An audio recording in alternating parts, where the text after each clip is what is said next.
So this is Shamika with Dear Shamika, and we are here on a lovely Sunday afternoon. We got Robert Hale in the building.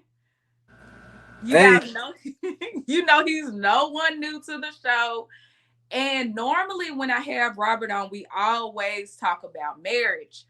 I wanted to dive deeper because there's a lot of people who haven't gotten there yet, including myself, who are not married. And so I decided this show because initially we wanted to talk about, do you want a wife or a slave? yeah, Behind the scenes, my life coach told me, Shamika, who are you attracting when you say that? So we want right. to attract people who actually do have a desire to get married or take things to the next level. We don't just want to attract people who want to, who want drama, but we want substance on this show. So we gonna dive straight into it. We're about to talk about a lot of things that make people mad. So masculine versus feminine energy. What is that, Robert? Well, I think it's how you react and respond to things. I think it's a way of being. Mhm. We categorize a certain flow or a certain curvature or a certain way of being to being more feminine, as opposed to more masculine, more boxy, more straight to the point, more, braggadocious, more, more putting on, more. We just, as human beings, we just choose to take those traits and say, well, this is masculine and this is feminine. And then energy is, people express that in the way that they feel. Not all men or a person that's wearing what appears to be a man has masculine energy. He can be very feminine and identify, with a woman, more so than he can identify with a man, just simply because his way of being flows that way. Okay, so you're saying men can have feminine energy and women can have masculine energy, and it's not necessarily anything wrong with it. No, it's not necessarily anything wrong with it. I feel like something becomes wrong with it when you're trying to combine it with your opposite. I feel like every energy has a match, and so when you're trying to combine that energy in a space where that energy is not appreciated, then you need to go find a new space for that energy. But anybody, can embody it. We have a whole movement, that basically, is brought up upon that type of energy, So I feel like anybody can embody it. It's not just a man got to be a man. It's like a lot of these women are have a lot of masculine energy simply because of their environment, what they have to do, makes them a little bit more masculine than feminine. The type of conversations that they have to have and the environments that they in, how they have to deepen their voice so they'll feel like this person is not trying to play with them or get over on them or treat them a certain way.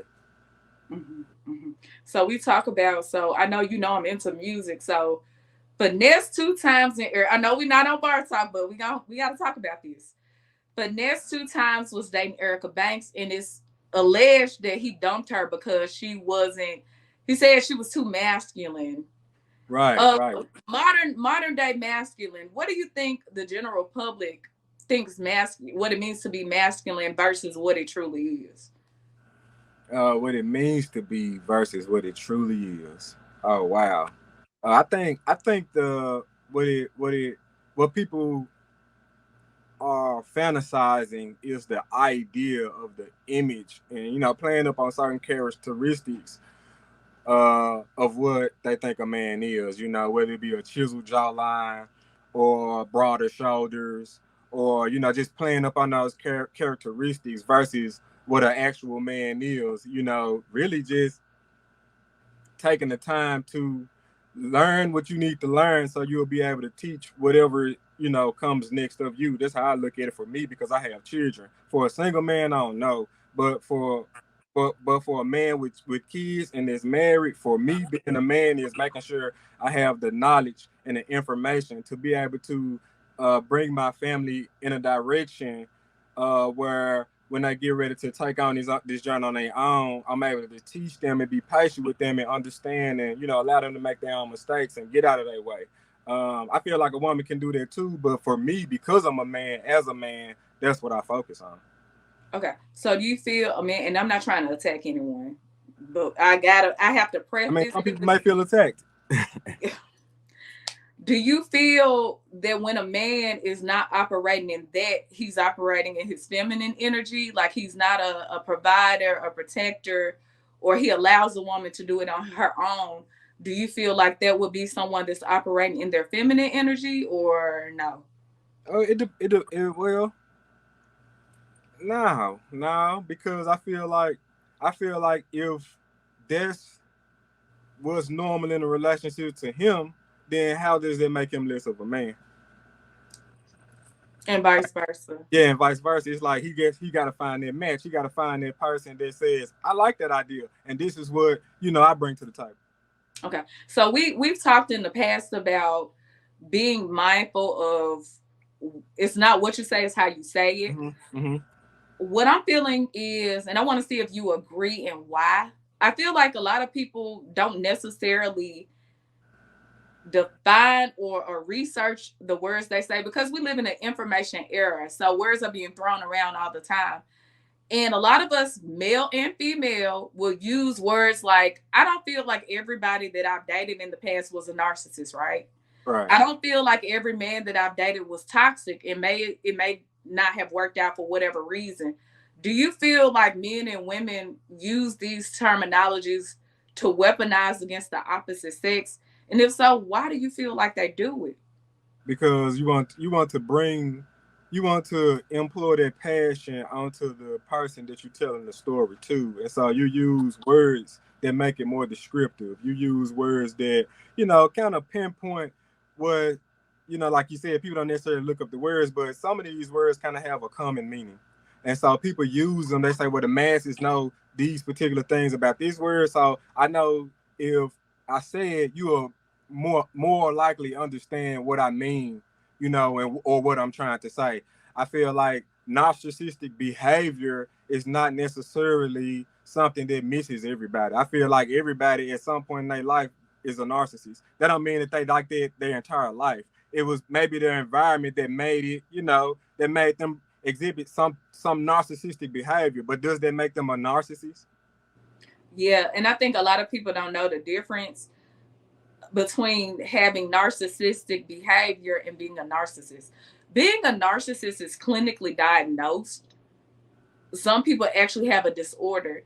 Having narcissistic characteristics can happen through anyone, whether you're male or female. So we have to be mindful of what we say, especially when we generalize a whole sex of people, whether it Exactly. be men or women. I will never weaponize my words against all men, because everybody has good and bad.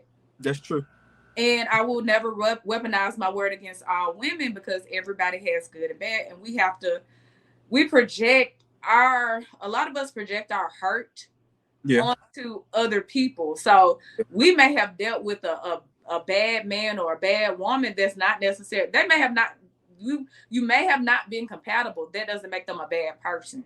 Is And that then bad? you said what? That bad for you? Yeah, they're bad for you. And now they're a narcissist. Now Yeah. they're toxic. Now they're this. We need to learn the difference between where, and also we have to learn how to move on. Yeah. Everybody just was, just because they weren't for you doesn't mean you have to attack and tear down their character to everybody you meet to Yeah. make That's true. everybody That's else feel like they're mad. Go ahead. Yeah. That's very true. That's very true. And I feel like relationships, uh, good examples of relationships are important. That's why I go so hard on being married.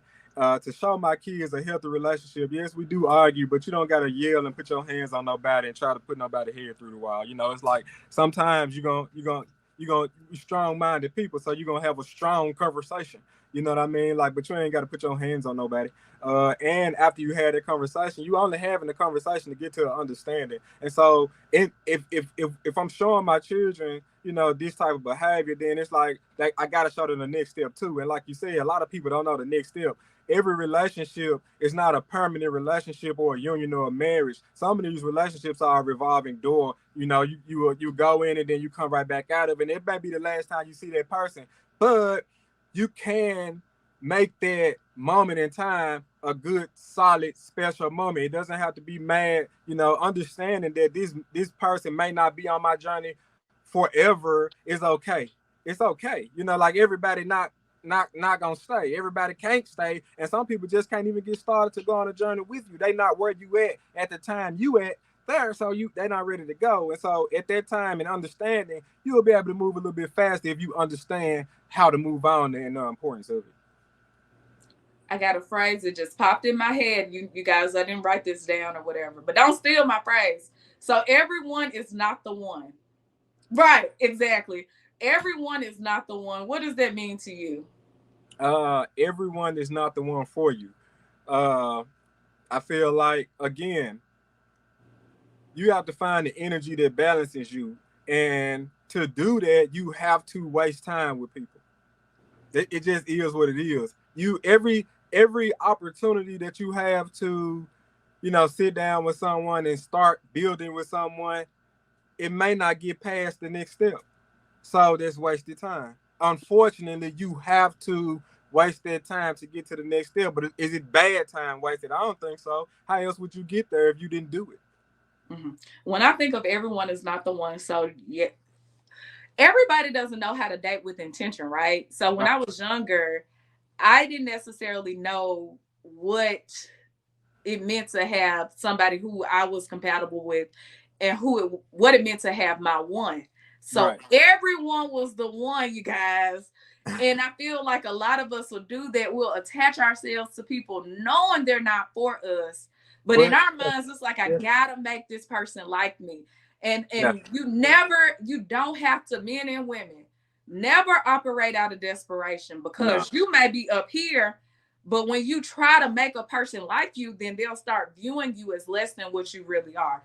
that's true. So that's what I mean by everyone is not the one. Every man and woman you date who you kind of like is not the one that you are meant to marry.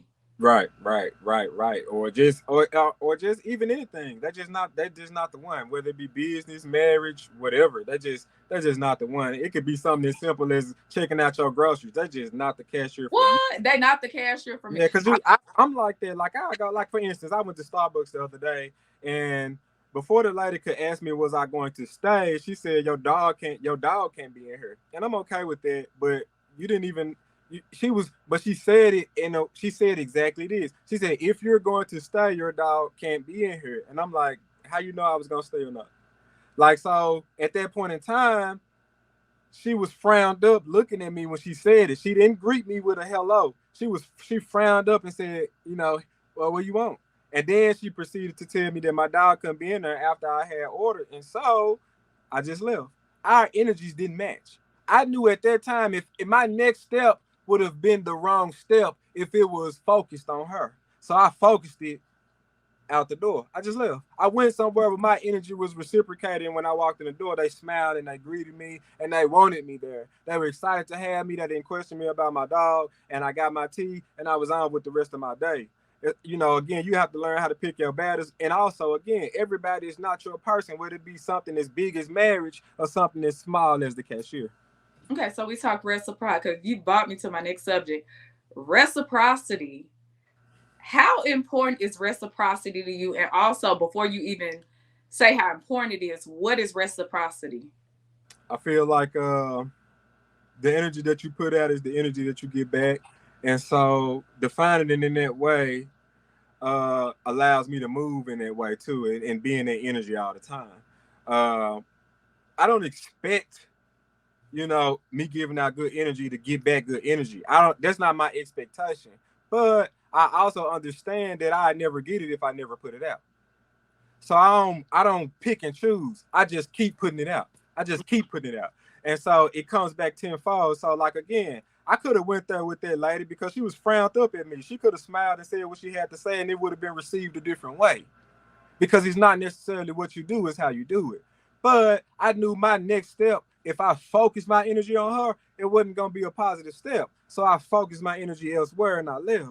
And my next step was positive. I was able to regain control of my day by not allowing that, type of energy that I didn't want to come my way. And so again, I went where I can put that type of energy out. It was received and I got it right back. And Mhm. so I'm able to keep moving in that fashion and, keep doing it that way. And I feel that a lot of people don't realize reciprocity. That reciprocity doesn't only have to be applied to romantic relationships. It can No. also be applied to business relationships and friendships. I wanted support. I was like, what am I? Why are people not supporting me? And I said, you know what? In order for me to demand, command support, I have to support Right. because energy cannot be created nor destroyed, only transferred. If you put it out there, you'll get it back in. I don't pay attention to those who don't support me. My focal point is the ones that do. You'll never see me, even on Facebook, saying, why don't people support me? It's always, I'm so thankful for the people that support me. We Right. get so caught up in the bad that we don't acknowledge the good. So we have to Right. acknowledge the good in others in order to get reciprocity. Yeah, that's true. That's true. That's one of the. I got this tool that I use, and I call it a success card, and I just keep it with me. And it basically says, what does your future success look like? And on it, I wrote on there, for me, you know, success is recognizing my own growth, staying focused on my own progress, and back up to that point that you just made, drown out the negative points that show my worth. Celebrate at least 3 times, 3 wins every day by writing it down. I try to make it a point, that even though I can stand to be criticized and understand why I went wrong at, I don't need to constantly be repeated. I'm going to make sure that I play up, my wins, and make sure that I write those wins down to remind myself, even if I get into a point of feeling less than or not, vibrating as high as I should, I got this reminder right here, this affirmation. Look, man, you did this. You forgot you did this. You forgot you did this. You forgot you did this too now. So it's helpful to keep going, in that way. And also, again, even the smallest wins, celebrate them,